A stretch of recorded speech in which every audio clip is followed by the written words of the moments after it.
Hindi ko lang alam kung anong pakiramdam ng kawalan. Yung ganong pakiramdam ko. Sobrang sakit ko pala. Unti-unti parang nagiging malamig na kung yung damdamin ko.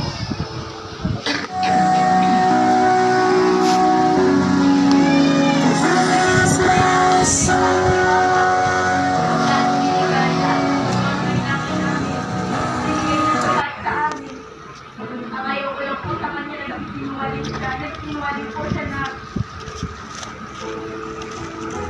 okay lang siya. Nagsinungaling siya na kahit wala kami pera, okay lang yan na. Nagsinungaling siya kahit wala kami ulam, okay lang yan. Hindi ko alam kung nagsinungaling siya o inisip ko lahat ng mga nangyayari sa buhay niya.